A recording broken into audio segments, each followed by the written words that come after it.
नमस्कार मैत्रिणींनो, रत्ना बोडके रेसिपीत आपलं स्वागत आहे।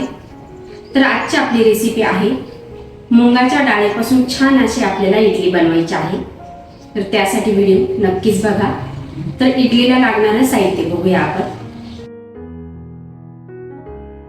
तर हे बघा, मुंगाची डाळ मी इथं 3 तास भिजवून घेतली आहे। अगदी व्यवस्थित आपल्याला भिजवून घ्यायचे। तर इथं थोडंसं मी गरम पाणी करून घेतलं आणि गरम पाण्यामध्ये 3 तास भिजवून घेतली।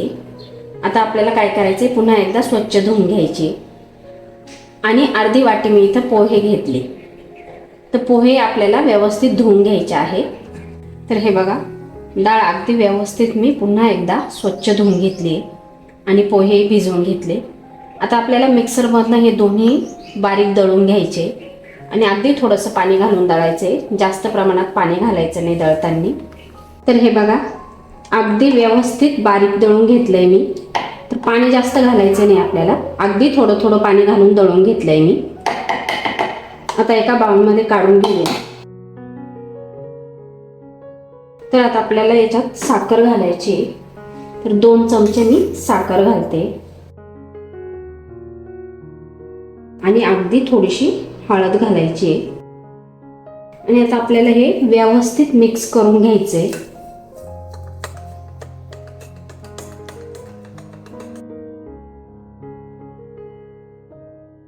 आपण व्यवस्थित मिक्स केलंय। तर काय करायचंय, एक 5 मिनिटासाठी फेटून घ्यायचे, म्हणजे छान असं टेक्स्चर येईल। तर एकच डायरेक्शनने आपल्याला व्यवस्थित फेटून घ्यायचे।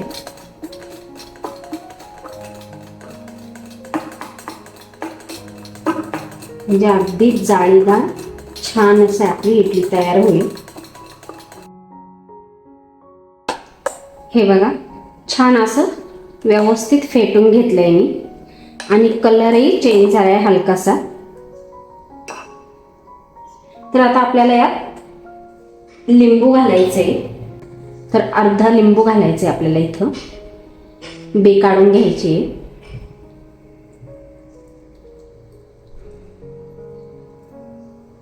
आणि चवीप्रमाणे मीठ घालायचे आणि पुन्हा एकदा व्यवस्थित मिक्स करून घ्यायचे।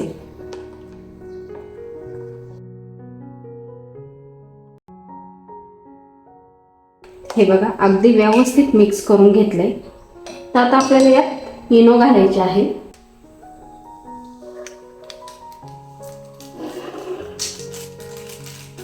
पूर्ण 1 पॅकेट मी इथं इनोचं घातलंय आणि पुन्हा एकदा व्यवस्थित मिक्स करून घ्यायचे।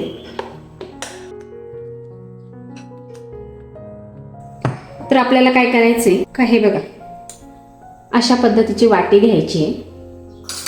तर इथं मी ह्या 4 वाट्या घेतल्या आणि थोडीशी आपल्याला पातळ बुडाचीच वाटी घ्यायची, खूप जाड नाही घ्यायची। तर इथं थोडं तेल लावून घ्यायचंय आपल्याला, असं तेल लावून घ्यायचंय सर्व वाट्यांना।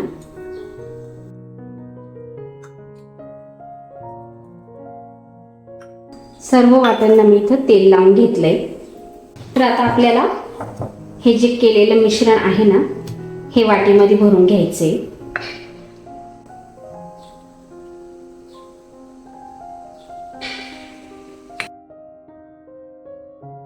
जास्त नाही, अर्धीच वाटी भरायची आपल्याला आणि अतिशय छान लागते खायला।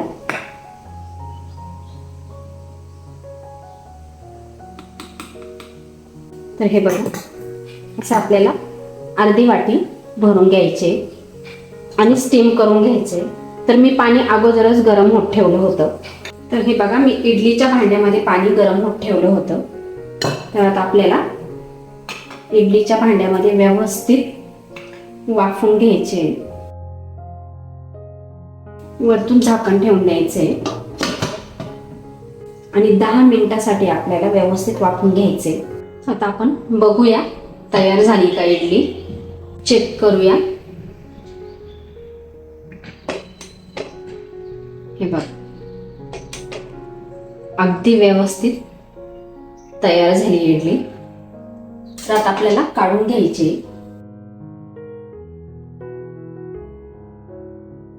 तर आता आपल्याला हे बघा चाकूने ना असं साईडनी फिरून घ्यायचं आहे चाकू.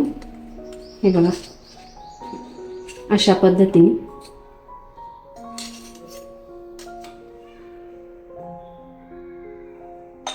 हे बघा किती स्पंजी झाली आहे. बघा एकदम लुसलुशीत तयार झाली.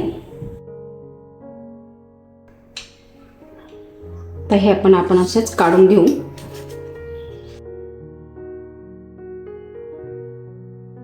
कुठंही निब्बर राहिलेली नाहीये. एकदम कापसासारखी तयार झाली बघा. सर्व तशाच तयार झाल्या, एकदम लुसलुशीत, अगदी व्यवस्थित तयार झाल्या.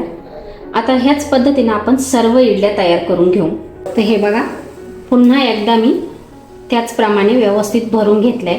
तर लक्षात ठेवा अर्धीच वाटी आपल्याला भरून घ्यायची, कारण छान अशी फुलून येते तर पूर्णपणे वाटी भरून जाते फुलल्यानंतर. आता पुन्हा एकदा आपण स्टीम करून घेऊया. तर आपल्याला चटणी बनवण्यासाठी लागणारं साहित्य: शेंगदाणे घेतले मी भाजून, सुक्या नारळाचा काप करून घेतले मी इथं. त्याच्यानंतर इथं मी लसूण घेतलाय, आलं घेतले, हिरवी मिरची आणि कोथिंबीर जरा जास्त प्रमाणात घ्यायची आपल्याला. आता हे सर्व व्यवस्थित मिक्सरमधून फिरून घ्यायचे. अगदी छान असे दळून घ्यायची, बारीक चटणी तयार करायची आपल्याला एकदम. आणि मीठ घालायचे चवीप्रमाणे आणि पाणी घालून व्यवस्थित बारीक करून घ्यायचं. तर हे बघा चटणी अगदी व्यवस्थित तयार झाली. छान असा हिरवा कलर आलाय चटणीला. तर आपल्याला इथं फोडणी द्यायची चटणीला. तर इथं 1 चमचा मी तेल घेतले. तेल व्यवस्थित तापून द्यायचे. मोहरी घालायची 1 चमचा, जिरे घालायचे 1 चमचा. तर छोटा चमचा घेतला मी. गॅस बंद करायचा आहे आणि आता आपल्याला छान असा चटणीला तडका द्यायचा आहे.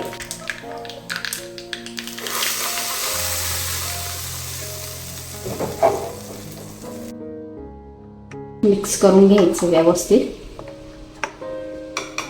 अतिशय खमंग असा वास येतोय. तर चटणी ही अगदी व्यवस्थित तयार झाली. तर पुन्हा एकदा आपण इडली लावलेली होती ती झाली का बघूया. तर हे बघा दुसरी बॅचची इडली आपली छान अशी तयार झाली आहे. तर पुन्हा एकदा त्याचप्रमाणे असं फिरवून घ्यायचे.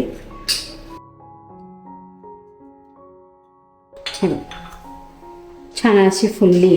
सर्व काढून घेऊया. तर हे बघा अगदी व्यवस्थित तयार झाली इडली. तर आपल्याला वरून आता याला एक फोडणी द्यायची. कलरही अगदी छान आला इडलीचा.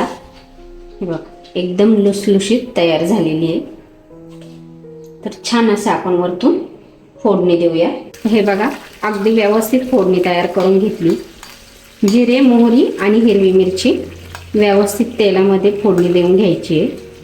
आणि आता अगदी थोडं थोडं करून आपल्याला इडलीवरती व्यवस्थित पसरून घ्यायचे.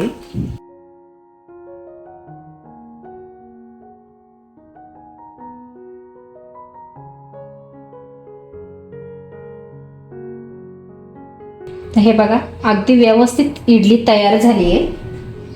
तर आता थोडीशी कोथिंबीर घालायची आपल्याला. तर अगदी सोपी आणि साधी पद्धत आहे आणि अगदी कमी साहित्यामध्ये छान अशी आपली मुंगाच्या डाळीची इडली तयार होते. तर तुम्हाला जर व्हिडिओ आवडला तर व्हिडिओला लाईक करा आणि चॅनलला सबस्क्राईब करा. भेटू आपण पुढच्या व्हिडिओमध्ये. धन्यवाद.